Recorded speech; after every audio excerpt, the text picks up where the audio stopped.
Police परिवार में स्वागत है आपका। मैं हूं सद्दाम सैयद। तो आज हम आपको एक ऐसी शख्सियत से मिलवाएंगे जिनके कंधों पे पूरे डिस्ट्रिक्ट की कानून व्यवस्था को बनाए रखने की जिम्मेवारी है। तो स्वागत है आपका सर। थैंक यू संदाब। सर, पहला सवाल मेरा ये रहेगा हाँ। कि आनंद के एसपी होते हुए आपके कंधे पे लॉ एंड ऑर्डर को बनाए रखने की कितनी बड़ी चुनौती है? ये मेरे नज़रिए से सबसे पहली और इसीलिए सबसे बड़ी चुनौती भी है क्योंकि अभी तक मैं प्रोबेशन पीरियड में था। और जब मैं राजकोट सिटी में था, जब प्रोबेशन से बाहर निकल के राजकोट सिटी में जब मेरी पहली पोस्टिंग हुई, तब मेरे जो सीनियर्स थे वो joint commissioner of police level के अधिकारी थे जो खुद ही बहुत एक्सपीरियंस थे।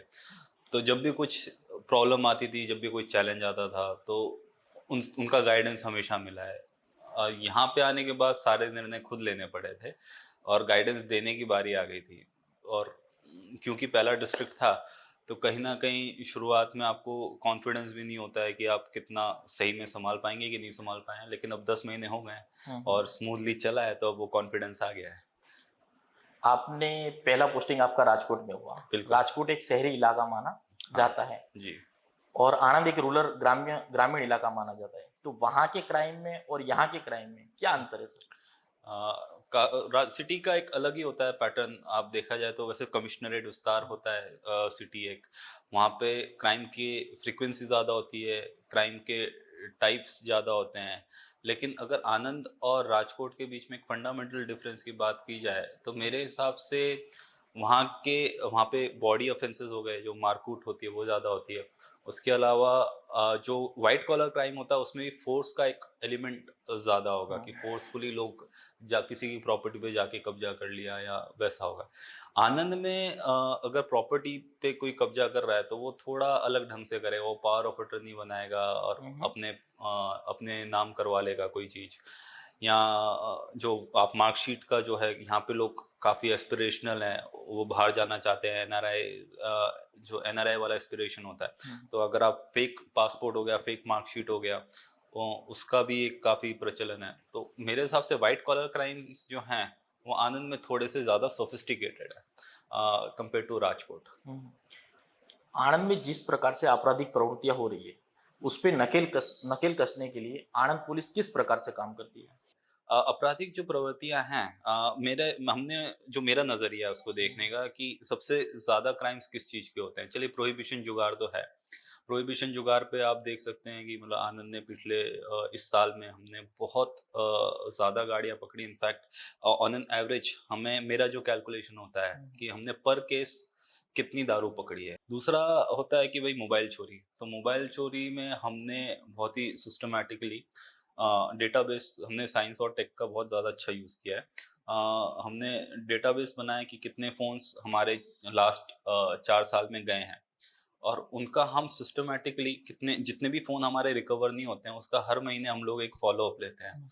सारे थाने वाले सारे फ़ोन जो गए हैं, उनकी माहिती मँगाते हैं और इसके कारण 2023 में हमने ऐसे बहुत सारे जो रीढ़े गुनहगार हैं, जो इसमें बहुत टाइम से लगे हुए हैं, जो ऑटो में बैठते हैं, ऑटो में साइड से उसका फ़ोन निकाल लिया। बस स्टैंड्स पे बहुत सारे गैंग ऑपरेट करते हैं, जो बस में जो पैसेंजर चढ़ रहा है, उसके जेब से या उसके वॉलेट से या उसके पर्स से कुछ निकाल लिया। ये ऐसे गैंग्स भी हमारे ध्यान पे आए हैं। तो ये हमने काफ़ी मोबाइल चोरी की वज़ह से बाकी सारे गुनाह भी थोड़े बहुत डिटेक्ट हुए हमारे। साथ ही साथ अगर आप देखेंगे तो जो मिसिंग लड़कियां होती हैं, जो 18 से नीचे की लड़कियां हो जाती हैं, जो घर छोड़ के भाग जाती हैं, इसका भी काफी प्रमाण होता है। ये ऐसे सेंसेशनल केसेस नहीं होते हैं। जैसे कि आप देखा जाए तो मुझे अगर सबसे ज्यादा आनंद के बारे में पूछा जाता है, तो हमने एक गैंग को पकड़ा था जिसने आंगड़िया की लूट की थी। उसके बाद एक मार्कशीट का कौभांड था और ज़मीन के कुछ-कुछ मैटर्स थे। तो वो लोगों को काफ़ी वो सेंसेशनल केसेस होते हैं। बट वॉल्यूम में आप देखा जाए कि एक आम आदमी सही मायने में किन गुनाहों से सफ़र करता है। किसी की बेटी भाग गई, वो थोड़ा कॉमन हो गया, बट ओके। उसके लिए वो बहुत वो प्रॉब्लमैटिक इम्पोर्टेंट है होते उसके लिए। हैं वो चीज़ उसके। तो ये वॉल्यूम पे भी हमको थोड़ा ध्यान देना चाहिए। तो हम लोग फिर जो मिसिंग लड़कियाँ हैं, उसके भी हम लोग बहुत सिस्टमैटिकली, मैं आपको डिटेल्स नहीं बताऊँगा, नहीं तो लोगों को समझ में आ जाएगा हम कैसे आरोपियों को पकड़ते हैं और लड़कियों को ढूँढते हैं। लेकिन उसमें भी हम लोग बहुत सारे जो डिटेल्स हैं, वो सब माँग के उसका भी एक फ़ॉलो-अप मैकेनिज़्म हमने सेट कर रखा है कि महीने में ये सारी इन्फॉर्मेशन हमको जिन-जिन प्रोवाइडर्स से माँगनी है, उनसे हम माँगते हैं और उसकी बेसिस पे हम लोग अब पूरी कार्रवाई कर रहे हैं। तो हमने अभी इसमें रिसेंटली भी हमने मिसिंग लड़कियों पे बहुत अच्छी सफलता प्राप्त की है। तो ये आपराधिक गुनाहें तो ये सब हो गए। इसके अलावा अगर आप रोड एक्सीडेंट्स देखेंगे, हम्म, अभी अहमदाबाद में एक बहुत बड़ा हाँ। जो केस हुआ था, उसके बाद 1 महीने की ड्राइव चल रही है। उसमें भी हाँ, हम लोग ओवर स्पीडिंग के केसेस कर रहे हैं। स्पीड गन हमारे पास नई टेक्नोलॉजी वाली स्पीड गन्स भी 2 आई हैं। उसके अलावा जूनी टेक्नोलॉजी की भी 6 स्पीड गन है। तो हम जितने भी एक्सीडेंट प्रोन एरियाज़ हैं, जहाँ पे एक्सीडेंट ज़्यादा होते हैं, ब्लैक स्पॉट्स बोलते हैं हम लोग उसको। तो वहाँ पे हमने ओवर स्पीडिंग की कामगिरी पे कर दिया है, ज़्यादा ध्यान दिया है। और जब से वो पूरा एक्सीडेंट जो पूरा न्यूज़ में आया था, उसके बाद से हम लोग डेली 70 से 80 ओवर स्पीडिंग के केसेस आनंद जिले में कर रहे हैं। आपको लगता है सर कि ये जो एक्सीडेंट वाली जो दुर्घटनाएं घटती है, हुँ। उस पे लगाम कसने के लिए सरकार को और पुलिस को किस तरीके से आगे आना चाहिए? इसमें आप देखा जाएगा तो सबसे ज़्यादा जो फ्रिक्शन या अपोज़िशन आता है ना, खुद हम्म, लोगों से ही आता है। ये कल्चरल प्रॉब्लम है कहीं न कहीं। मैं अपनी बात करता हूँ, जब मैं बॉम्बे में था, मुझे याद है मेरी बॉम्बे पुलिस ने मेरी आदत डाली है सीट बेल्ट पहनने की। उन वो एकदम स्ट्रिक्ट हो गई। उन्होंने किसी को माफ़ नहीं करते थे, आप किसी को भी कॉल कर दो। मेरे फादर खुद सरकारी ऑफ़िसर थे। उन्होंने हमको भी कभी माफ़ नहीं किया, खूब दंड हमने भरे हैं। उसके बाद आदत ही बढ़ गई, अब सीट बेल्ट लगानी है। आज की तारीख में अगर मैं सीट बेल्ट नहीं लगाता हूँ, तो मुझे अजीब लगता है। और मैं गारंटी के साथ में ओपन चैलेंज है किसी को भी, कोई मुझे मेरी खुद की प्राइवेट गाड़ी में विदाउट सीट बेल्ट मेरी फ़ोटो ले ले, तो मैं मान जाऊँ। तो वो है क्योंकि अब मुझे अजीब ही लगता है, मैं विदाउट सीट बेल्ट पहन बैठ ही नहीं पाता हूँ।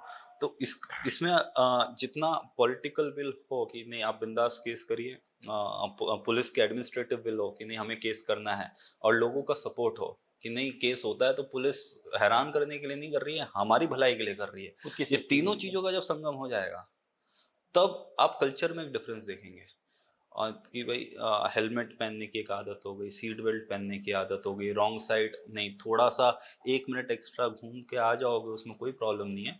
इसके आप रॉन्ग साइड में 1 मिनट बचाने के चक्कर में घर पे जाके आप 5 मिनट रील देखोगे इंस्टाग्राम पे, वो टाइम वेस्ट ही है एसेंशियली। वेस्ट तो है, सही बात। उससे अच्छा है कि आप थोड़ा-सा डिसिप्लिन में रहें, तो देश भी आगे बढ़ेगा, एक डिसिप्लिन खुद के अंदर भी आएगा, सभी के लिए अच्छा है। Bringing the world closer. Circle Technology Innovation Private Limited presents Circle Meet, where connections come full circle.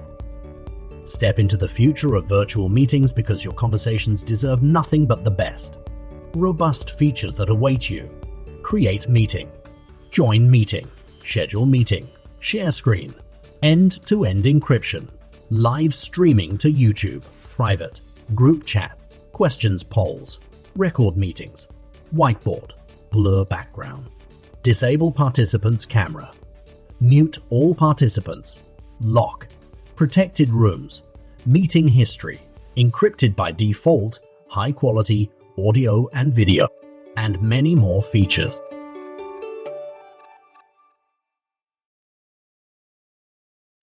जो अपराध करते जो अपराधी होते हैं, हाँ। तो आपको ऐसा लगता है कि उनकी सोच के आधार पे वो आपराधिक प्रवृत्तियां करते हैं, सोच के मुताबिक आपराधिक प्रवृत्तियां बदलती रहती है? आप बिल्कुल, मेरे हिसाब से 2 प्रकार के अपराधी होते हैं। आपने एक प्रकार के अपराधी को एकदम सही पकड़ा कि जो जिसके सोच के कारण वो कर रहा है। जिसको लगता है कि शॉर्टकट लेने से मैं आगे बढ़ूँ, शॉर्टकट से भी काम होता है। हाँ, लेकिन शॉर्टकट के काम है ना शॉर्ट टर्म ही रहते हैं, लॉन्ग टर्म वो टिकते नहीं हैं। हाँ, तो आप कोई भी ऐसा काम करेंगे आज से, जैसे किसी ने 2017 में एग्जांपल ले लीजिए, 2017 में किसी ने ज़मीन का वही को बाँट हाँ, गया, 2023 में उसमें गुना दाखिल हो गया है और 2023 के बाद उसको कोर्ट कचहरी के धक्के भी खाने पड़े, जेल भी जाना पड़ा और फाइनली फरियादी को उसको उसकी ज़मीन लौटानी भी पड़ी है। ऐसा भी हुआ है, तो वो शॉर्ट टर्म है, वो 6 साल तक ही रहा, उसने उसको परमानेंट भोग नहीं पाया उसको। तो ये आप जो सिंपल काम करते हैं, जो स्ट्रेट आप कायदे के दायरे में रह के करते हो, पक्का काम होता है। लेकिन दूसरे कई बार ऐसे भी आरोपी होते हैं, जो कई बार मजबूरी में करते हैं या कई बार उनको समझ ही नहीं होती कि ये गुनाह भी है या कई बार जैसे आप देखेंगे कि 17 साल की लड़की और 18 साल का हाँ। लड़का अगर भाग जाता है, तो गुनाह तो है ही, हम गुनाह भी दाखिल करते हैं, सब है। लेकिन वो कहीं न कहीं कल्चर का भी एक हिस्सा ही है ये चीज़ और इसको पूरी तरीके से आप अवॉइड भी नहीं कर सकते, और उसमें उसकी सोच, ऐसे नहीं बोल सकते कि उसकी सोच ही कोई खराब है या वैसा है। कई बार होते हैं जो चोरियां करते हैं, हाँ, जो रीढ़े गुनहगार होते हैं, उनकी सोच खराब है। खराब। कई बार कोई ऐसा होता है कि उसको सच में ज़रूरियात थी, उसको समझ नहीं आ रहा था वो क्या करे, और उसने जाके चोरी की। ऐसे भी लोग मिलते हैं, जब ज़रूरत उनको मजबूर कर देती है कभी-कभी गुनाह करने के लिए, ऐसे भी लोग हैं। देखा जाए तो ऑनलाइन फ्रॉड अभी बढ़ चुके हैं, तो बिल्कुल। आनंद में ऑनलाइन फ्रॉड किस प्रकार के होते हैं और जो करने वाले लोग होते हैं उनकी मॉडस ऑपरेंडी क्या रहती है? देखिए, मॉडस ऑपरेंडी तो बहुत अलग-अलग टाइप के हैं। आपको आएगा ओएलएक्स से कोई सामान बेच रहा है, या आएगा आप अमेज़न पे लॉटरी जीत चुके हो, या मतलब कि मैं बैंक से बोल रहा हूँ, या आप कोई ऑनलाइन सर्च करते हो कि हाँ, मुझे बैंक वालों से काम है, मेरे को हेल्पलाइन नंबर चाहिए, तो आप गूगल करते हो। तो वो कई बार अपना सर्च इंजन ऑप्टिमाइज़ेशन करके गूगल में अपना नंबर ऊपर ले आते हैं, फ्रॉड वाले, और फिर उनके नंबर पे आप कॉल कर देते हो। ऐसा रिसेंटली किसी के साथ हुआ, अल्ट्राटेक सीमेंट, हमने अभी गुनाह भी दाखिल होगा उसमें। इसमें लेकिन मोडस ऑपरेंडी एसेंशियली एक ही है कि आपसे पैसा माँगा जाता है और आपसे ओटीपी माँगा जाता है, और आपसे आपकी इन्फॉर्मेशन माँगी जाएगी। सारे मोडस ऑपरेंडी यही हैं। हम्म, तो आप जब भी पैसा दे रहे हो किसी को अपनी मर्ज़ी से, तो पहले तो वेरीफ़ाई कर लीजिए कि सामने वाला बंदा जेन्युइन बिल्कुल। है या नहीं है। ये वेरीफ़ाई करना बहुत ज़रूरी है। दूसरा होता है कि ओटीपी किसी भी कारण से किसी भी सिचुएशन में आपको नहीं देना है। तीसरा होता है आपकी पर्सनल इन्फॉर्मेशन आपको किसी को नहीं देनी है। अगर आपको एक छोटा-सा पर्सनल इन्फॉर्मेशन भी आपको बताता है कि देखिए आपका नाम ये है, आप यहाँ रहते हो, तो वो हो सकता है कहीं से उसने डेटाबेस से आपका चुरा लिया हो, छोड़। और उसको आधी इन्फॉर्मेशन हो जिसके बेसिस पे वो आपका ट्रस्ट जीतने की कोशिश कर रहा है। तो ऐसे में भी समझदारी से काम लेना चाहिए। इसके बावजूद भी कभी भी आपको समझ में आता है कि आप साइबर क्राइम का शिकार बन गए, साइबर फ्रॉड का शिकार बन गए, तो 1930 हेल्पलाइन नंबर है। वो इतना इतना बढ़िया इनिशिएटिव है कि पूछिए मत, मतलब प्रिवेंटिव है वो। जैसे कई बार, जैसे आप मान लीजिए मर्डर हो गया, तो फिर मर्डर होने के हाँ, बाद हम आदमी को जिंदा तो नहीं कर सकते, हम सिर्फ आरोपी पकड़ सकते हैं और कोर्ट के सामने ला सकते हैं और फैमिली सजा वालों को दिला सकते न्याय दिलवा सकते हैं। लेकिन इसी प्रिवेंटिव सेंस में है कि भाई आरोपी के पास तक पैसा पहुंचता ही नहीं है। 1930 ऐसी चीज है कि आपने कॉल किया, आपका पैसा फ्रीज हो गया, और पुलिस अपनी कार्रवाई करके पैसा लौटा, जो भोग बरना रहा है उसको लौटा भी देती है। हमने अभी आनंद जिले में इस साल में हमने 37 लाख जितने लोगों को 37 लाख रकम का पैसा लोगों को वापस लौटाया है, और ये अभी पूरे राज्य में तीसरे नंबर पे है, जब लास्ट टाइम मैंने देखा था। और मुझे पूरी उम्मीद है कि सितंबर में हम और 40 लाख जितना हमारा पाइपलाइन में रेडी है, और उसके बाद हो सकता है शायद हम सेकंड नंबर पे भी आ जाएं। ट्राई कर रहे हैं हम लोग। ये ऑनलाइन फ्रॉड करने वाले जो लोग होते हैं वो प्रॉपरली ज्यादातर कहाँ के लोग होते हैं और वो किस प्रकार से इस घटना को अंजाम देते हैं? आजकल जो ये सारे गैंग्स हैं, थोड़ा बंगाल, बिहार और हरियाणा और राजस्थान में, भरतपुर मेरे घर के पास ही पड़ता है भरतपुर, वो वहाँ से काफ़ी लोग ऑपरेट कर रहे हैं। ये जो अभी के जो गैंग्स हैं, और लेकिन अभी डिसेंट वर्क फ्रॉम होम वाला भी कल्चर एक हाँ, शुरू हो गया है। उसमें फायदा ये होता है आरोपियों को कि एक आरोपी पकड़ा भी जाए तो जो एक एक पहले आप एक कॉल सेंटर जैसा बना के एक जगह बैठते थे, हाँ, तो मुझे पता है आप कौन हो, ये कौन है, ये कौन है। तो वर्क फ्रॉम होम में अगर मैं घर से बैठे बैठे काम कर रहा हूँ, तो मुझे पता नहीं मेरे ऊपर एक्चुअली कौन है। तो एक एक डिस्टेंस बना रहता है। आपने व्हाट्सएप कॉल कर रहे हो या वो कर रहे हो, तो फिर आपको ऊपर वाले की आइडेंटिटी भी पूरी तरीके से अच्छे से पता नहीं होती है। तो वो भी अपने तरीके से इवॉल्व करते रहते हैं, तो हम भी अ, आगे बढ़ रहे हैं। 1930 इवोल्यूशन ही है पुलिस का। और मेरे हिसाब से लोगों में जितनी अवेयरनेस आएगी, वो और जितना जल्दी इवॉल्व हों, उतना उतना अच्छा रहेगा। उतना अच्छा रहेगा। क्योंकि ये मेरा मानना है, साइबर क्राइम, मेरे फ्रेंड अमित वसावा, उनकी एनालॉजी है ये, साइबर क्राइम और कोरोना वायरस में ज़्यादा फर्क नहीं है। तो साइबर क्राइम, जैसे कोरोना वायरस म्यूटेट होता रहता है, हाँ, साइबर क्राइम भी ऐसा भी चेंज म्यूटेट होता होता रहता है वक्त के साथ साथ। और अवेयरनेस है वो वैक्सीनेशन है। जितने ज़्यादा लोग अवेयर होंगे, उतना वैक्सीनेटेड होंगे, और जितना कम फैलेगा, उतना उनको तकलीफ होगी साइबर क्रिमिनल्स को अपने अंजाम तक पहुंचने में। उनको समझ में आ जाएगा कि 1000 कॉल करने के बाद भी मेरा नहीं हो रहा है, नहीं तो हो रहा है। फायदा नहीं है नहीं। ये क्राइम में रहने का। ज्यादातर ग्रामीण लोगों में ऑनलाइन फ्रॉड का अनुभव नहीं होता है, उनको पूरी जानकारी नहीं होती। बिल्कुल। तो उन तक ये जानकारी पहुंचाने के लिए सरकार को किस प्रकार के अवेयरनेस प्रोग्राम करने चाहिए? और अभी जो प्रोग्राम हो रहा है वो कम हो रहा है, सरकार को इस अवेयरनेस लाने के लिए कई ऐसे मामलों और इसे कदम उठाने चाहिए, आपको लगता है? देखिए मतलब मेरा तो मानना है सरकार कदम उठा ही रही है। आप आज की तारीख में देखो तो सारे आरबीआई की खुद की गाइडलाइंस है कि भाई एसएमएस सबके पास रूटीन में आते रहते हैं कि भाई ओटीपी शेयर मत करिए। हम्म, तो वो एक अपने आप में बहुत बड़ी गाइडलाइन है, अगर लोग फॉलो कर लें तो। लोग फॉलो नहीं करते हैं। सबके आप फोन में चेक करोगे ये मैसेजेस होगा कि ओटीपी शेयर मत करिए, मतलब किसी के साथ अपनी पर्सनल इन्फॉर्मेशन मत शेयर करिए, बस लोगों को फॉलो करने की चीज़ है। दूसरा, अभी बीच में सरकार ने पूरा एक ड्राइव जैसा दिया था जिसमें हम लोग भी हर गांव में, इनफैक्ट अगर मैं कोई भी विलेज विजिट करता हूँ तो 4 मुद्दों पे मैं टच करता हूँ। तो 1930 उसमें से एक मुद्दा है कि, और साइबर क्राइम की जो मोडस ऑपरेंडी वो भी एक मुद्दा है कि किस तरीके से लोग साइबर क्रिमिनल काम करते हैं और 1930 उनके लिए किस तरीके से बेनिफिशियल है। कई बार लोगों को पता ही नहीं होता है। लोग पहले बैंक के पास जाएंगे, फिर पुलिस स्टेशन जाएंगे। कई बार पुलिस स्टेशन में पुलिस कर्मचारियों की भी भूल होती है। वो बोलते हैं नहीं, आपका आपका जो क्राइम है वो साइबर क्राइम में रजिस्टर होगा। तो खंबात से साइबर क्राइम आ रहा है वो आदमी, और फिर यहाँ के बोल रहा है 1930 पे कॉल करो। अरे वहीं खंबात में ही कॉल कर सकता था 1930। ये इश्यूज आते हैं। हम भी सिखा रहे हैं हमारे कर्मचारियों को कि भाई आप में भी अवेयरनेस आनी चाहिए कि आप तुरंत ही जैसी कोई आता है सबसे पहले 1930 पे कॉल कराइए। जितना जल्दी उसका पैसा फ्रीज होगा उतना ज्यादा हमारे लिए फायदेमंद है। विक्टिम विक्टिम ही ना बने, वो बेस्ट है। हाँ, कई ऑनलाइन फ्रॉड ऐसे होते हैं कि जिसमें पुलिस को फरियाद ही नहीं मिलती और आरोपी बरी हो जाते हैं। तो ये बात कितनी सच्चाई वाली आपके तरीके से? इस अगर बात में कितनी सच्चाई है? जैसे जो आप बता रहे हैं ऑनलाइन क्राइम्स होते हैं वो यूएस में हाँ, ज्यादा, जैसे यहाँ पे कॉल सेंटर हाँ, चल कॉल रहा है सेंटर की जैसे। और लेकिन वो यूएस में है। हाँ, यूएस में। इसका अनुभव थोड़ा मुझे कम है। वो इसलिए क्योंकि जो यूएस की एजेंसीज हैं फिर वो इंडियन एजेंसीज को जान हम्म, करती हैं, और फिर यहाँ की साइबर क्राइम यूनिट जो है अहमदाबाद साइबर क्राइम, उस तक ये इन्फॉर्मेशन आती होगी। तो इस चीज का जवाब देने में मैं सक्षम नहीं हूँ क्योंकि इस चीज को मैंने कभी एनकाउंटर किया नहीं है। बराबर। जी। दूसरा कि आनंद की जो आपके अंडर में जितनी भी एजेंसी आती है हाँ। वो डिटेक्शन करने में काफी ज्यादा आगे है। तो आप उन एजेंसियों के अधिकारियों को कैसे प्रोत्साहित करते हैं कि आपको इतना सटीक डिटेक्शन करके और अच्छी कामगिरी करके जी। करती है? जी, सबसे पहले तो एक टीम वर्क होता ही है। मैं बॉस से ज़्यादा लीडर बनने में विश्वास रखा है कि बॉस कम बनो, लीडर ज़्यादा बनो।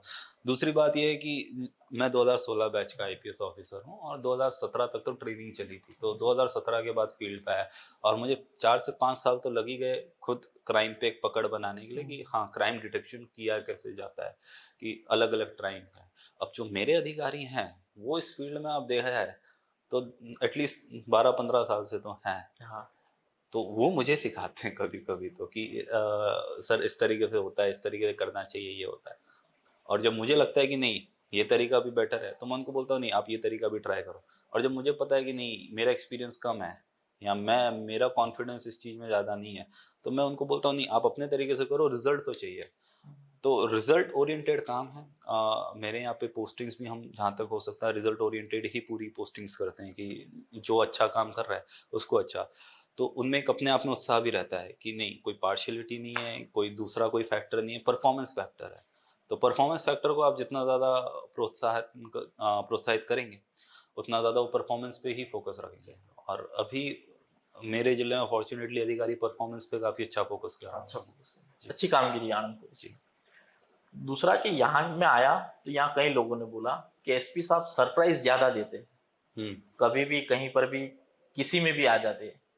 तो अभी तक आपने ऐसा सरप्राइज क्या दिया है सर? ये सरप्राइज काफी जगह मैं थोड़ा सा कई इन्फॉर्म। अधिकारी बोलते कभी साइकिल पे आ जाते, हाँ कभी हाँ बाइक पे आ जाते। बिल्कुल। तो ये मेरा तरीका थोड़ा इनफॉर्मल तरीका भी है। इसमें क्या होता है कि आप जैसे गाड़ी में निकले मान लीजिए फॉर एग्जांपल, तो मैं ट्रैफिक की क्या व्यवस्था है ना वो तुरंत पता नहीं चलेगी। मैं जब तक मैं अपने घर से निकल के बोरसद चौकड़ी पहुंचूंगा ना, तो आगे जनता चौकड़ी, एलिकॉन फाटक है या फिर एपीसी सर्कल है, वहां पे लोगों को पता चल जाएगा कि सर निकल गए हैं और फिर सब अपने अपने कामगिरी बढ़िया करेंगे। तो वो होता है ना, आप सरकारी गाड़ी में निकलो ना तो आपको छलावा ज्यादा दिखता है। सलाह हो आप अगर साइकिल पे निकलते हो ना तो सच्चाई पता चलती है। एक तो वो एक रहता है कि साइकिल पे निकल के आपको पता चलेगा कौन से पॉइंट पे क्या काम हो रहा है, कौन से पॉइंट पे टीआरबी आराम से साइड में बैठे हुए हैं, कौन से पॉइंट पे थोड़ा एक्चुअली आदमी है। हमने ऐसे लोग आइडेंटिफाई किए हैं, उसमें मेरा भी इनपुट गया है कि नहीं, इस सर्कल पे मैं देखता हूँ, जब भी गया हूँ, खान की गाड़ी में गया या साइकिल पे गया हूँ, तो आदमी मिलते हैं। दूसरा क्या होता है कि जैसे आपने बताया कि इमरजेंसी हो गई, तो साइकिल ही चलाने का शौक भी है थोड़ा, तो साइकिल में ही पहुंच जाता हूँ पुलिस स्टेशन की इमरजेंसी, क्योंकि गाड़ी बुलाऊं और उसमें जब तक गाड़ी आए और मैं गाड़ी से पहुंचूं, तब तक तो साइकिल से पहुंच जाता हूँ। तीसरा होता है कि मेरे जैसे पर्सनल लाइफ भी है, तो मैं थोड़ा वर्क लाइफ बैलेंस कैसे आना है, तो मुझे समझ में आता है कि नहीं, आज ये रूट पकड़ूंगा, ये साइकिल से ये रूट पकड़ के मैं पुलिस स्टेशन में, वहाँ पे वो केस चल रहा है, यहाँ पे उस केस में थोड़ा सुपरविजन की ज़रूरत है, तो मैं अपना साइकिल लेके या गाड़ी लेके मैं वहाँ पहुँच जाऊँगा। अपना प्राइवेट काम भी है वो भी कर लूँगा, और उधर जाके उनको थोड़ा मार्गदर्शन देना है या समझाना है या रिव्यू लेना है, तो वो भी हो जाता है। उसमें सब सिंपल बात है कि अगर आप सिविल कपड़ों में और अपनी खानगी चीज़ों में जाते हो, तो आपको सच्चाई ज़्यादा दिखाई सच्चाई देती है। ज्यादा दिखती है, सही बात। और जब आप उस ऑफिशियल चीज़ों में जाओगे, गाड़ियों में जाओगे, तो थोड़ा-सा आपको एक छलावा ज़्यादा दिखाई देता है, वो है।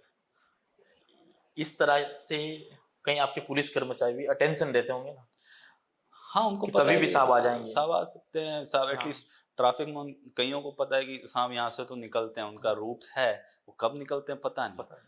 तो होपफुली इस चीज़ का फ़र्क पड़ता है, मैं देखा भी फ़र्क भी पड़ता है। जैसे-जैसे पता चल जाता है ना कि हाँ, इस रूट से, जैसे अगर मैं छत्रपति शिवाजी महाराज स्टैच्यू वाला सर्कल है, हाँ, ग्रेट चौकड़ी है, टाउन हॉल है, और वहाँ से निकलता हूँ, तो उनको पता है मैं निकलता हूँ। तो वो वहाँ पे काम बराबर चल रहा होता है फिर। तो एटलीस्ट फिर मेरे को सैटिस्फैक्शन होता है कि हाँ, मेरी पुलिस काम कर रही है। मेरी मेहनत रंग लाई। हाँ, ठीक है। Bringing the world closer. Circle Technology Innovation Private Limited presents Circle Meet, where connections come full circle. Step into the future of virtual meetings because your conversations deserve nothing but the best. Robust features that await you. Create meeting. Join meeting. Schedule meeting. Share screen. End-to-end encryption. Live streaming to YouTube. Private. Group chat. Questions polls. Record meetings. Whiteboard. Blur background. Disable participants' camera. Mute all participants. Lock. Protected rooms. Meeting history. Encrypted by default. High quality audio and video. And many more features. दूसरा पूछूं sir कि यहाँ के जो जमीन mafia है वो किस प्रकार से जमीन हड़पते हैं और ऐसे कैसे केसेस आपके सामने कोई आए हुए हैं? जो आपको मैंने बताया, पावर ऑफ अटर्नी एक ले ली। आपको जैसे कई लोग होते हैं, उनको पता नहीं होता कि हमारी एग्रीकल्चरल लैंड है, उसको एनए कराना है, तो बोलेंगे कि भाई आप मुझे दे दो, मैं आपका एनए करा के दे दूंगा, फिर हाँ आपको वापस लौटा दूंगा, या फिर सिर्फ एनए कराने तक की पावर ऑफ अटर्नी मेरी, लेकिन उसमें छोटा मोटा एक दो लाइन ऐड कर देंगे, एक पैराग्राफ ऐड कर देंगे जिसमें जमीन बेचने की सत्ता भी ले लेंगे, बराबर। ऐसा भी कर देते हैं। फिर कई बार होता है कि वो जो ओनर है, एक्चुअल ओनर, वो बाहर है, लेकिन उसको बता देंगे वो इंडिया में है, जबकि पासपोर्ट के आधार पे वो तो कभी इंडिया में उस टाइम पे आया ही नहीं था। तो फिर हम पासपोर्ट चेक करते हैं कि हाँ इंडिया में आया था। तो इस टाइप ये मोडस ऑपरेंडी है यहाँ की ज्यादा गैंग्स है। की। दूसरा कि सर आपके अंडर में विद्यानगर भी आता है, बिल्कुल। जहाँ पे बाहर के स्टूडेंट यहाँ पे पढ़ने आते थे, तो वहाँ ऐसी कैसी आपराधिक प्रवृत्तियां होती है? अगर स्टूडेंट भूल से या गलती से या सोच समझ के करता है तो आप उन स्टूडेंट को कैसे टैकल करते हैं? स्टूडेंट्स की जो जनरली प्रॉब्लम होती हैं, जो अगर आप देखो तो छोटे मोटे स्कफल या फिर छोटे मोटे झगड़े हो गए, उस टाइप की ज़्यादा आती हैं। उसके अलावा अगर आप देखा जाए, जो मेरे नज़र में गंभीर है वो है कि ड्रग्स का सेवन, खासकर अगर आप देखा जाए तो क्लोरल हाइड्रेट का एक थोड़ा प्रमाण बढ़ गया है अभी यहाँ पे। क्लोरल हाइड्रेट यानी ताड़ी, केमिकल वाली ताड़ी होती है, वो लोगों को आइडिया ही नहीं है। ये थोड़ा अभी तक इसके बारे में अवेयरनेस पुलिस खाते में भी कम है, और अगर आप किसी को पूछो क्लोरल हाइड्रेट क्या है, तो जनरली पुलिस वाले भी आपको बहुत ज़्यादा इसके बारे में बता नहीं पाएंगे। ताड़ी, क्लोरल हाइड्रेट एक ऐसा केमिकल है, और इसका ओवरडोज से बहुत इसका एडिक्शन भी होता है, इसके हेलुसिनेटिंग इफेक्ट्स भी हैं, और इससे इसके रेगुलर कंजम्पशन से आपके बॉडी के जो ऑर्गन्स हैं वो फेल होते हैं। इनफैक्ट अभी ये मेरे ध्यान पे इसलिए आया क्योंकि कई बार मैंने जो हमारे एमएलसी मेडिको लीगल कॉल्स आते हैं, तो उसमें मैं देखता हूँ, तो डेली पढ़ने की आदत है मेरी, तो उसमें देखता हूँ कि कुछ है, कोई 27 साल का लड़का है वो गया, 24 साल का है, एक टाइम पे 17-18 साल का भी लड़का था, उसकी भी डेथ हुई। तो मैंने पूछा कि भाई क्या था कारण? तो बोला सर फेल हो गया ऑर्गन। तो मैंने ऐसा क्या, कहाँ से क्या ले रहा था? तो वो सब चेक करा है, तो रिसर्च की तो समझ में आया कि क्लोरोल हाइड्रेट का एक प्रमाण थोड़ा बढ़ गया है, और वो ऐसा प्रमाण बढ़ रहा है कि ज्यादा किसी के ध्यान में भी नहीं आ रहा है, नहीं, क्योंकि दारू की आड़ में ये सब चलता है। चल रहा है वो काम।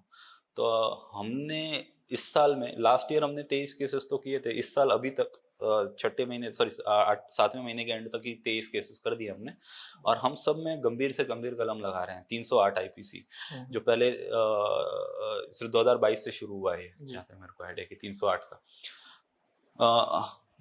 ये कलम लगाने के कारण थोड़ा लोगों में अब बूटलेगर्स में डर आया है कि आप इस तरह की प्रवृत्ति में आप शामिल हो गए तो पुलिस बख्शेगी नहीं, बक्स पुलिस पूरी कार्रवाई करेगी। और हम अभी अपने लेवल से ट्राई ये भी कर रहे हैं कि इसको नारकोटिक्स के कैटेगराइजेशन में ले आए, ताकि एनडीपीएस में भी केस अंडर हो भी सके। केस हो सके, क्योंकि ये अभी नई चीज है, ये जुडिशरी ने भी इसको ज्यादा हैंडल किया नहीं है, तो वहां पे भी क्लैरिटी नहीं है कि जो हम सेक्शंस लगाते हैं वो कितने सही है। क्या हमें पता है हम सही लगा रहे हैं, हमें कॉन्फिडेंस है, हम अपना एप्लीकेशन ऑफ माइंड से ही कर रहे हैं काम, लेकिन वही है, नई चीज है, तो प्रेसिडेंट या फिर एक प्रोसीजर क्लियर नहीं है इस चीज को लेके क्या करना है। सर पढ़ाई की बात करें, थोड़ा हाँ उस पे जाए, हाँ तो आपने पढ़ाई कहाँ पर की, कैसे की, कौन सी स्कूल में की, हाँ वो थोड़ा विस्तार से बताएं सर। बिल्कुल। तो मेरी प्राइमरी एजुकेशन हुई पुणे में। बराबर। पुणे में मेरे फादर सिविल सर्वेंट थे, तो ट्रांसफर होता ही रहता था हमारा, रेवेन्यू सर्विसेज में थे। पुणे में हुई, उसके बाद secondary education basically 5th and above मेरी बॉम्बे में हुई। फॉर्चुनेटली बॉम्बे में ही फिर आईआईटी बॉम्बे में मेरा सिलेक्शन हो गया, तो आईआईटी बॉम्बे में मैकेनिकल इंजीनियरिंग किया, बीटेक और एमटेक के कोर्सेज किए। उसके बाद थोड़े टाइम मैं दिल्ली गया था प्रिपरेशन के लिए, फिर मैं अपने पेरेंट्स के साथ यहाँ पे अहमदाबाद और जामनगर में भी थोड़ी टाइम प्रिपरेशन की थी मैंने, और फिर जयपुर में फाइनली जब मेरे फादर रिटायर हो गए तो जयपुर में उनके साथ प्रिपरेशन की थी। ये मेरा है, और फिर 2016 में हमने क्लियर करके 2016 के बैच में हम लोग ज्वाइन हुए थे। थोड़ा फैमिली बैकग्राउंड के बारे में बताएंगे। हाँ, मेरी मदर हाउसवाइफ है, मेरे फादर एकदम एक गांव से, एक छोटा सा गांव है अलवर में, राजगढ़ तहसील में, कुंडला करके गांव है, वहाँ पे जब इनफैक्ट रोड और बिजली भी ढंग से अभी आया है।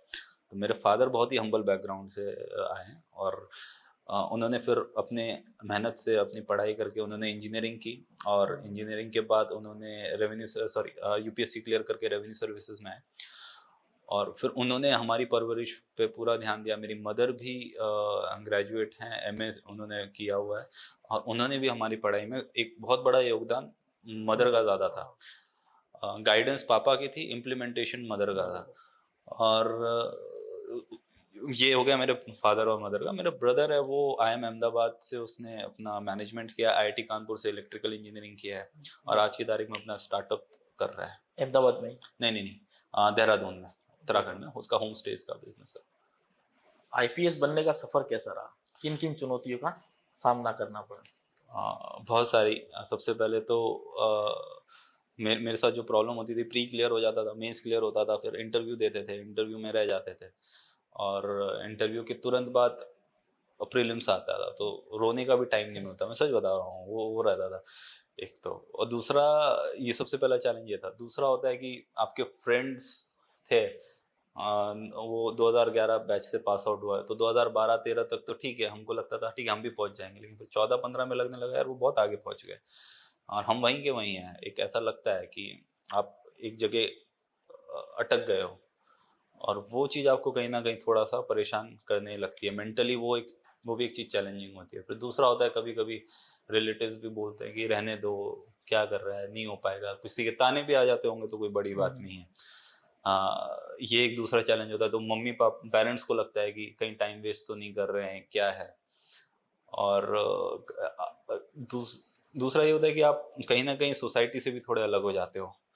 सोसाइटी से अगर आप अलग हो जाते हैं, आपके फ्रेंड्स नहीं हैं, और मतलब फ्रेंड्स हैं लेकिन आप उसके साथ ज़्यादा उठना बैठना नहीं है, आप अकेले हो। जयपुर में मैं था तो मैं एक कमरे में ही रहता था, मैं ज़्यादा कोई बाहर निकलता नहीं था, अपना पढ़ना है, कुछ रनिंग करके आना है तो रनिंग करके आ जाओ फ्रेश होने के लिए, लेकिन दोस्ती यारी थोड़ा छोड़ देते हैं। तो उस टाइम आपको अकेलापन और थोड़ा जितनी भी आपको ताकत या स्ट्रेंथ जो भी ढूंढनी होती है वो अंदर से ही ढूंढनी अंदर से होती है। ढूंढनी पड़ती कोई बाहर आपके लिए कोई खड़ा नहीं होगा, है। वो एक चैलेंज होता है। ये सब चैलेंजेस थे। यूपीएससी क्रैक करने के बाद, हाँ। आईपीएस बन जाने के बाद कैसा महसूस हुआ? जो ताने देते थे वो क्या कहने लगे? और जो आप जब आईपीएस नहीं बने थे उसके पहले की लाइफ और उसके बाद की लाइफ में क्या चेंजेस आए?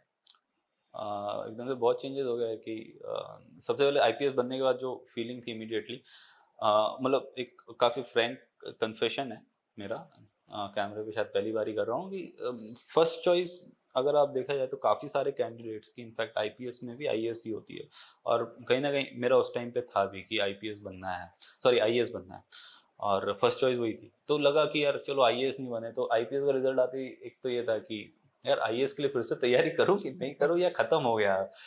तो कईयों को लगता होगा एकदम से खुशी खुशी तो होती है, लेकिन कहीं ना कहीं एक वो भी रहता है असमंजस कि अब तैयारी वापस से करनी है कि नहीं करनी है। तो उस टाइम पे ठीक है, डिसाइड किया कि अब जो है ठीक है। और आईपीएस में ऐसा लगता है कि पुलिस फोर्स होता है, तो अभी तक आप जैसे हम लोग जब पढ़ रहे हैं तो एक हमारे माइंड में हम लोग आईएएस की पिक्चर पोर्ट्रे करके पढ़ रहे होते हैं, आईपीएस की उतनी मेरे मन में तो एटलीस्ट नहीं था, बाकी के थी या नहीं थी। लेकिन फिर यहाँ आया तो समझ में आया कि नहीं, आईपीएस का काम कितना इम्पोर्टेंट है और कितना इंटरेस्टिंग है, और एक्चुअली बहुत चैलेंजिंग भी है। तो अपने आप में मज़ेदार काम तो बहुत है। तो ये था। दूसरा जैसा ये आपने बताया कि क्या लोगों का बिहेवियर बदला, हाँ, behavior। तो जिसके ताने थे वो तो उनका ताना तो कॉन्फिडेंस में मुझे तो पता ही था कि हो ही जाएगा, लड़का होनहार है और वो सब। दूसरा जिनके मेरे ऐसा ऐसा फेस भी आया जब हफ्ते हफ्ते कोई कॉल ही नहीं आया, मतलब मेरा फ़ोन बजा ही नहीं था, मेरे को चेक करना पड़ता था फ़ोन चल रहा है कि नहीं चल रहा है। तो वो भी था। फिर उसके बाद फ़ोन्स बंद नहीं होते थे, और जो जानते नहीं थे या जो ज़्यादा मानते नहीं थे वो भी अब जानने और पहचानने मानने सब लग गए। वो भी एक था, वो भी एक मतलब आपको लगता है। तो अब जो जिस तरीके का मेरा पर्सनालिटी है कि भाई मैं थोड़ा अपने आप में रहने वाला आदमी ज़्यादा हूँ, तो वो थोड़ा प्रिविलेज जो था पहले लाइफ में वो ख़त्म हो गया। अब लोगों को लोगों से बात करना और लोगों के साथ बैठना, ये सब पार्ट एंड पार्सल है सर्विस का। तो ट्राई ये करते हैं कि ठीक है 9-10 बजे तक कभी-कभी रहना पड़ता है, लेकिन उसके बाद जितना टाइम थोड़ा खुद के लिए मिलता है फिर वो लेके बैठते हैं कि हाँ नहीं, ये टाइम मेरा है, वो टाइम फिर मेरा है। और जो पहले अपने लिए काफ़ी टाइम मिलता था, अब उतना टाइम नहीं मिलता। वो एक है। जो स्टूडेंट सर यूपीएससी की तैयारी कर रहे हैं हाँ, उनको आपकी तरफ से क्या टिप्स, क्या मंत्र देना चाहेंगे? अगर एक अभी जब से मैं क्लियर हुआ हूँ, मेरे से बहुत सारे लोगों ने सवाल पूछते हैं, तो मेरे अंदर भी एक क्लैरिटी आ गई है। 2016-17 तक तो जो पैटर्न था उस पे मैं गाइड करता था। अभी मैंने रिसेंटली देखा छोटे-छोटे चेंजेस अभी भी आने शुरू हो गए हैं। तो वो चेंजेस तो आते रहेंगे। जो मूल मंत्र अगर मैं देना चाहूँ, खासकर जिन्होंने अभी तैयारी शुरू नहीं की है, उनके लिए ये है कि भई आपके लिए जिज्ञासा जो होती है वो सबसे बड़ी चीज़ है, कि अंदर सीखने की जिज्ञासा। आप हिस्ट्री में भी कुछ सीखोगे, उसका इम्प्लीकेशन आप पॉलिटिक्स में भी देख सकते हो, इंटरनेशनल रिलेशन में भी देख सकते हो, और कहीं न कहीं रिलेशन आप ज्योग्राफी में भी देखोगे। ऐसा नहीं है कि ये सारे सब्जेक्ट्स इंसान ने बाँटे हैं, लेकिन सच्चाई आपस में ये सब इन चीज़ों को जोड़ती है। कि एक एग्जाम्पल ही आप देख लें तो फिर मैं कल ही किसी को देख रहा था कि हिमालयाज़ हैं तो चाइना और इंडिया की बॉर्डर पे हैं, तो इसकी वजह से इंडिया चाइना और इंडिया नेपाल और नेपाल चाइना के जो रिलेशन है कहीं ना कहीं ज्योग्राफी से जुड़े हुए हैं। उस वजह से हिस्ट्री भी उसी से जुड़ी हुई है। तो आप जब चीज़ें इस तरीके से देखते हैं और जिज्ञासा अपने मन में रखते हैं सीखने की और कुछ पाने की, वो बहुत ज़्यादा ज़रूरी है। जिज्ञासा अपने अंदर रखना। अगर आपके अंदर जिज्ञासा है सीखने की और तो आप ये एग्जाम क्लियर कर ही लेंगे। आज नहीं तो कल, थोड़ा टाइम लगता है कभी-कभी, तो कर लेंगे। यूपीएससी की जब आप एग्जाम दे रहे थे उससे पहले आप जो स्टडी कर रहे हो वो दिन की कितने घंटे कर रहे थे? यानी अच्छा, कोई ऐसा टाइम सेट कि नहीं मुझे 12 घंटा या 15 घंटा या 17 घंटा इसमें स्टडी करना ही है? देखिए वो सबका अपना होता है। मैंने कई लोगों को ऐसा देखा 8 घंटे भी पढ़ते थे, कई जो 12 घंटे भी पढ़ते थे। मैं 12 से 13 घंटे वाले ग्रुप में आता हूँ। लेकिन जो जिसको सूट करे, मेरे हिसाब से कितने घंटे पढ़ रहे हैं उससे ज़्यादा आप जो घंटा पढ़ रहे हैं उसमें एक्चुअली आप आउटपुट कितना निकाल पा रहे हैं। आप कई बार मेरे साथ होता था कि मैं 12 घंटे पढ़ रहा हूँ, लेकिन 3-4 घंटे के बाद अपना डे ड्रीम करने लग गए कुछ। फिर आपको आधे पौन घंटे बाद रियलाइज़ हुआ कि भाई पढ़ना भी है, तो फिर उस पे आओ। तो आपको जब ऐसा रियलाइज़ होता है कि आप डे ड्रीम करने लग गए, आप डिस्ट्रैक्ट होने लग गए, तो उससे अच्छा है कि आप सच में ही थोड़ी देर के लिए पेन, पेपर, बुक बंद करके आपको कुछ और करना है, कहीं घूम के आना है, घरवालों से बात करके आना है, या अपने कुछ रूटीन के कोई दूसरे काम करने हैं, वो करके फिर वापस से आ सकते हैं। तो अपना-अपना एक टेम्पो होता है, अपना-अपना एक कैपेबिलिटी होता है और अपनी-अपनी एक स्ट्रैटेजी होती है। तो कोई एक वन साइज़ फिट्स ऑल कोई अप्रोच नहीं है। सबको अपनी कन्वीनियंस के हिसाब से देखना चाहिए। यूपीएससी के दौरान आपने जो इंटरव्यू दिया हो, उसमें कोई ऐसा खास सवाल जो आपको पूछा गया हो और वो अभी भी आपके दिमाग में चल रहा हो, ऐसा कोई खास सवाल? मैं 2 सवाल फिर आपको बताता हूँ, जो मेरे सबसे अच्छे सवाल था और जो सबसे बुरा सवाल था।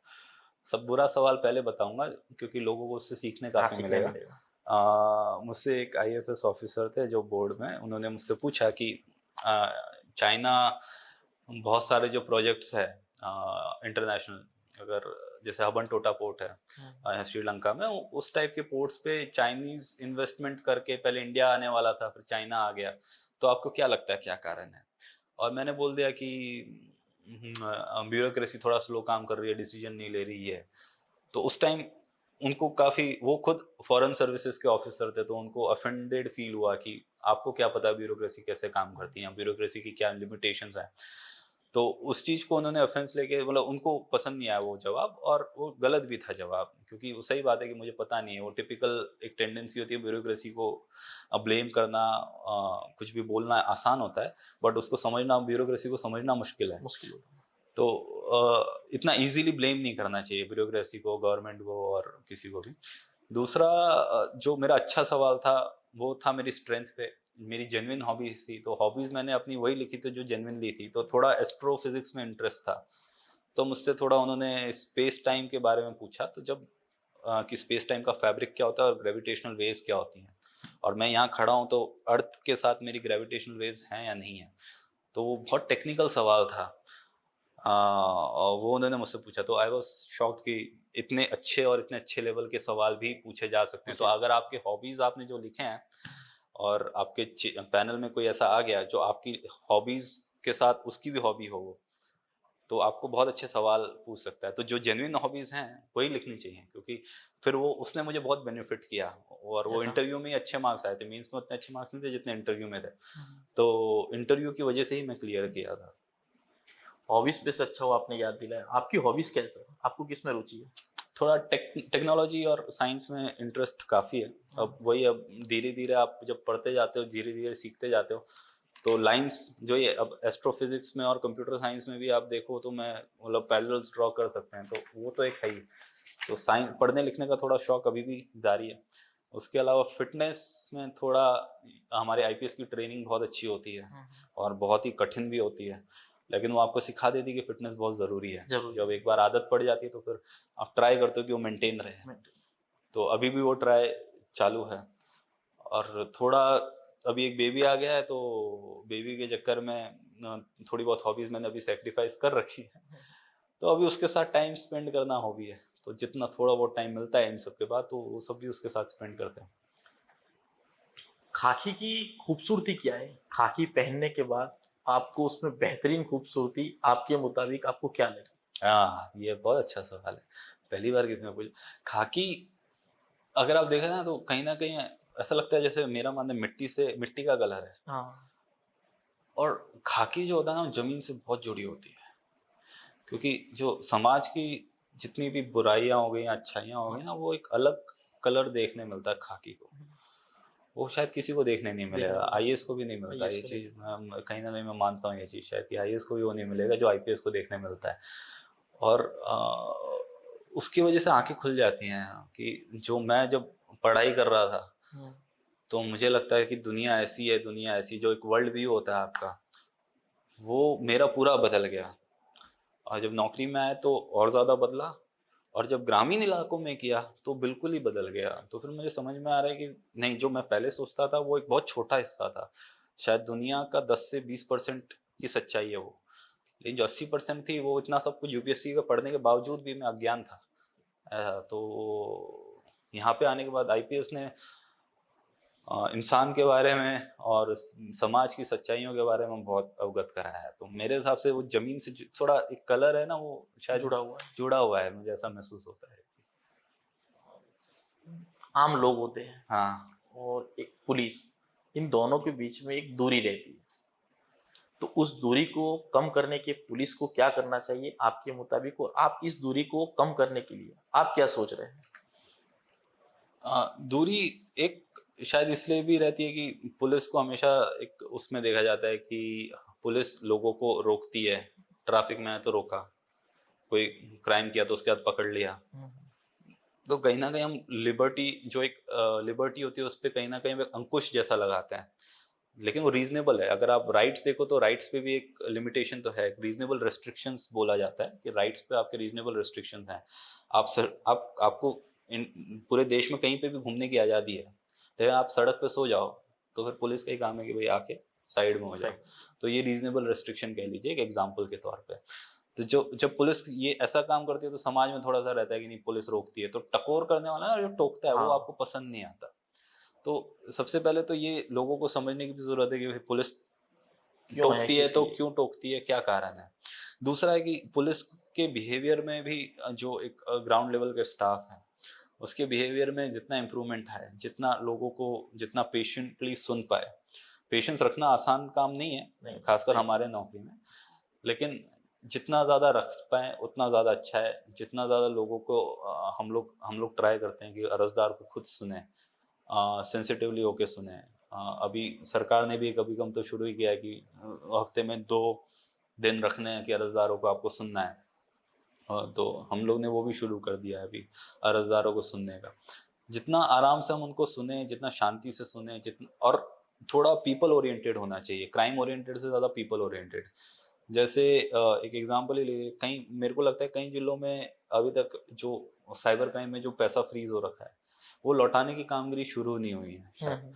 तो वो इसलिए क्योंकि वो क्राइम में क्रिमिनल के पीछे भाग रहे हैं। क्रिमिनल के पीछे। अगर उससे ज़्यादा अच्छा है कि भाई एक बार लोगों के पैसे तो लौटा दो, क्राइम क्रिमिनल तो देखते रहेंगे, लेकिन लोगों के पैसे लौटाने का काम है, वो तो शुरू करें। तो जो फ्रोज़न मनी है, जो पैसा फ्रीज़ हो गया है, वो अगर हम लौटा दें, तो पीपल सेंट्रिक थोड़ा-सा करें, तो शायद लोगों में भी धीरे-धीरे कॉन्फिडेंस आए कि नहीं, लोग जनता के बारे में भी सोचती है पुलिस, ऐसा नहीं है कि सिर्फ़ हमको रोकती है या टोकती है, हमारी मदद भी करती है। तो हमने अभी धीरे-धीरे ऐसे कुछ-कुछ इनिशिएटिव्स ट्राई किए हैं, तो मीडिया की तरफ से भी पूरी मदद मिलेगी। जो हमारे ऐसे काम हैं जिसमें हमने लोगों को तुरंत इंसाफ दिलाया, तुरंत जस्टिस दिलाया, उस पे भी फ़ोकस आए और उसको भी ज़्यादा बढ़ावा मिले, और जो कि अभी मीडिया हमारी काफ़ी मदद भी कर रही है। तो उस समय में हमारे लिए अच्छा रहता है। धीरे-धीरे मेरे को लगता है परसेप्शन में चेंज भी आ रहा है, लीडरशिप भी बहुत सेंसिटिव है अभी आज की तारीख में। जब अपने आईपीएस यूपीएससी का रिजल्ट आया, आईपीएस आप हो गए, जब आपके घर में कैसा माहौल था? सबसे पहले विश आपको किसने किया था? और मेरे फादर, वो बहुत खुश थे, उनका सपना था, सच मायने में हम्म, तो उन्हीं का ही सपना था। और उनको सच में दिल से इच्छा थी कि कोई क्लियर करे। तो मेरे फादर तो अलग ही लेवल पे खुश थे। मदर भी थी ऑब्वियसली, बाकी सब खुशी थे, ऐसा तो कोई खुशी का ऐसा नहीं था। मैं अकेला ही था जो सोच रहा था कि यार आईएएस होता तो अच्छा होता या कुछ ऐसा होता तो। उस टाइम दिमाग में स्वाभाविक है, मेरे को लगता है एटलीस्ट मेरे लिए तो स्वाभाविक है। वो चल रहा था, लेकिन सब बहुत अच्छा माहौल था, बहुत खुश थे। और फिर एक होता है ना, एक आपको एकदम से लगता है कि कंधे पे बहुत बड़ा बोझ बैठा हुआ था, और अपेक्षाओं का या खुद के हम्म। सपनों का या क्या, तो थोड़ा कंधे हल्के हो गए एकदम से।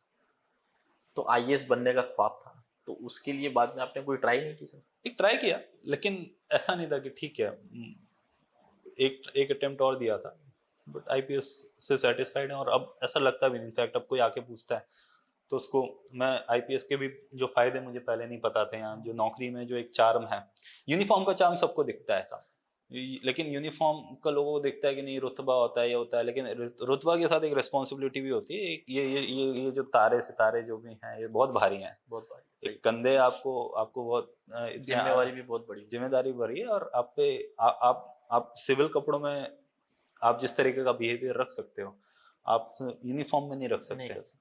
यूनिफॉर्म में आप बहुत आसानी से दिख जाते हो। आपको बहुत सोच समझ के आपको अपनी चाल चलन हरकत पे ध्यान देना होता है। तो वो लोगों को वो जिम्मेदारी का एहसास थोड़ा कम है। कम होता है। और उसके साथ साथ जो आप एक्चुअली इस यूनिफॉर्म के साथ काम कर सकते हो उसका आभास भी कम है, मुझे भी कम था। तो वो यूनिफॉर्म में आने के बाद ही पता चला।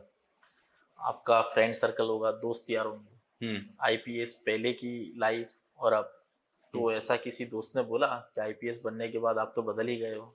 नहीं, ऐसा नहीं। उन्होंने ये जरूर बोला कि टाइम की कमी है, बट तू कॉल नहीं करता या ये नहीं करता, बट अभी तक ये तो किसी ने नहीं बोला कि ईगो आ गया है, एटीट्यूड आ गया है या कुछ है। फॉर्चुनेटली मुझे भी लगता है कि उस सेंस में मैं अभी भी डाउन टू अर्थ ही हूँ। अभी तक तो रहा हूँ, आगे भी रहूँ तो अच्छी बात है। अभी तक तो सर पे नहीं चढ़ा है कुछ। दूसरा है कि आनंद के लोगों को आप क्या मैसेज देना चाहेंगे सर? मैं जो हर एक ग्राम्य, हमारे जब विलेज विजिट होती है, गांवों की विजिट होती है, उसमें मैं 4-5 मुद्दे हमेशा लेता हूँ। मैं वही मुद्दे लेना चाहूँगा सबसे पहले तो, कि कुछ भी साइबर क्राइम होता है तो 1930 जो नंबर है अपने फ़ोन में सेव कर लीजिए। आपके पास साइबर क्राइम के बारे में जितनी भी अवेयरनेस होती है वो एकदम ज़रूरी है। आज की तारीख में फ़ोन, कंप्यूटर्स हर एक के पास हैं, और आजकल यूपीआई के बाद जितने पेमेंट आसान हो गए उतने ही फ्रॉड भी आसान हो गए। तो उस चीज़ को ध्यान में रखते हुए आप ओटीपीज और अपनी पर्सनल इंफॉर्मेशन और कोई भी ट्रांजैक्शन बिना सोचे समझे मत करिए। हाँ, और बार बार तो बिल्कुल भी मत करिए। साथ ही साथ 1930 को सेव रखिए। दूसरा है कि घर में कैश और ज्वेलरी मत रखिए, जितनी ज़रूरत है उतनी रखिए। इंडिया अभी डिजिटल इंडिया की तरफ बढ़ रहा है, ट्रांजैक्शंस भी डिजिटल होने वाले हैं, और जिस स्पीड से सरकार आज की तारीख में डिजिटाइजेशन की तरफ जा रही है, तो एक पूरी पॉसिबिलिटी कि आज से 10-20 साल बाद कैश का प्रमाण बहुत कम हो जाए। तो जितना जल्दी हो सके कैश पे जितनी निर्भरता है वो कम की जाए, और घर पे इस तरीके का जो कैश और जो सोना है वो ना रखा जाए। तीसरा हो गया सीसीटीवी। लोगों को सीसीटीवी लगाने में बहुत हमको फ्रिक्शन आता है कि कन्विंस करने में कि नहीं सीसीटीवी लगाइए। अभी इनफैक्ट नापाड़ वाटा है, नापाड़ तलपत, एक गांव में अभी घर फोड़ हुई थी, नाम मुझे याद नहीं आ रहा, लेकिन उसमें भी हमने जाके बोला था कि भाई आप सीसीटीवी लगाइए। अब घर फोड़ हुई तब उनको समझ में आ रहा है कि नहीं, लगाते तो शायद पुलिस के पास कुछ और इन्फॉर्मेशन होती, लेकिन कुछ इन्फॉर्मेशन हमको मिल नहीं रही वहाँ से। लेकिन सीसीटीवी आज की तारीख में क्राइम डिटेक्ट करना है तो सीसीटीवी का प्रमाण बढ़ाने की बहुत ज़्यादा ज़रूरी है। आप सिर्फ क्राइम डिटेक्शन नहीं, या आपकी खुद की सेफ्टी के लिए, जहाँ पे भी सीसीटीवी होता है वहाँ पे क्रिमिनल या एंटी सोशल एलिमेंट्स कुछ भी करने से पहले बहुत ज़्यादा सोचते हैं और समझते हैं, और इसलिए सीसीटीवी का प्रमाण बढ़ाइए। दूसरा, शॉर्टकट्स मत लीजिए, फेक पासपोर्ट, फेक मार्कशीट, और ये जो खोटे पावर ऑफ अटर्नी, क्योंकि आनंद की जनता को हम एड्रेस कर रहे हैं, तो ये शॉर्टकट्स लेने की जो आदत है वो छोड़ दीजिए। पूरा मेहनत से, ईमानदारी से और आगे बढ़िए। पूरा सिस्टम आज की तारीख में इतना अच्छा है कि भाई आप मेहनत और ईमानदारी से चलोगे तो आप आगे बढ़ सकते हो, इसमें कोई शक नहीं है। तो आपको लगता है कि खाकी कभी खादी के दबाव में, यानी पॉलिटिशियन के दबाव में, पॉलिटिक्स के दबाव में आके कभी काम करती, ऐसा कभी आपको फील हुआ? देखिए, एज अ प्रेशर ग्रुप आप देखेंगे तो पॉलिटिशियंस एक प्रेशर ग्रुप हैं जो अपना दबाव डालते हैं, उसमें कोई शक नहीं है। उसमें कारण ये है कि वो जनप्रतिनिधि हैं, और जनता की कुछ डिमांड होती है। मैं बाहर से आया हूँ, तो यहाँ की जो जनता है उसकी जो डिमांड्स हैं मैं उतना नहीं समझ सकता जितना अच्छे से वो समझ सकते हैं जो लोकल है। तो वो उनका पक्ष, जो जनता का पक्ष है, वो रखने की कोशिश पूरी करते हैं, और जब वो जनता का पक्ष रखते हैं तो हमारी जवाबदारी भी होती है कि एक बार सुनना और समझना, तो वो हम समझते भी हैं। तो वहाँ तक जो प्रेशर आता है वो बिल्कुल जायज़ है, और हम सुनते भी हैं और हमको रिस्पॉन्ड भी करना चाहिए। उसके अलावा का जो प्रेशर होता है, जो कभी कभी एक इंडिविजुअल लेवल का होता है, जो समाज के प्रश्न नहीं होते, किसी एक स्पेसिफिक इंसान के होंगे, तो उसके प्रश्न वाजमी हैं तो सुनी जाती है उसकी भी, और अगर वाजमी नहीं है तो आज की तारीख में हमारी वर्दी है, संविधान है, उसने हमको एक तरीके के प्रोटेक्शन दे रखे हैं कि आप निर्भय होकर काम करिए। तो निर्भयता अगर है अपने अंदर तो उसको दबाव में, आपको दबाव में आने की कोई ज़रूरत नहीं है, बिल्कुल भी नहीं। इस तरीके के दबाव बनाए भी जाते हैं, बनाए भी गए हैं, और जिसको ऐसे दबाव को जिसने हैंडल कर लिया है वो हैंडल कर भी लेता है। तो मुझे नहीं लगता है कि उनका मतलब दोनों तरीके के दबाव आते हैं, जो सही सही दबाव भी होते हैं, जो गलत भी होते हैं, और जो गलत हैं आप उसको इग्नोर करते हैं तो जो सरकार है, जो पॉलिटिशियन, एक लेजिस्लेटिव अलग हो गया, एग्जीक्यूटिव अलग हो गया, जो सरकार है वो उस तरीके के दूसरे दबाव को, एटलीस्ट जो मेरा अनुभव है, उस तरह दूसरे तरीके के दबाव को वो ज्यादा संज्ञान लेती भी नहीं है वो। हम्म। अगर सही तरीके का दबाव था और उसका संज्ञान हमने नहीं लिया तो सरकार फिर संज्ञान लेगी, बराबर। लेकिन गलत तरीके का है तो सरकार को भी इस तरह इस टाइम पे उनको भी एक एक पारदर्शक, एक ईमानदार और एक इफिशिएंट जो अपनी एडमिनिस्ट्रेशन होता है उसकी जरूरत सरकार को भी उतनी है जितनी जनता को है, क्योंकि उसी के दम पे ये चुनाव जीतते आ रहे हैं और ये है, तो ऐसा महसूस नहीं हुआ है। सिविल सर्विस में आ गए हो, अब जी। आगे अपने देश के लिए क्या करना चाहते हो आप इसी फील्ड में रह के? इसी फील्ड में रह के हाँ, अभी थोड़े टाइम तक तो ये है कि राज्य लेवल पे एक बार जो नौकरी है वो कर ली जाए।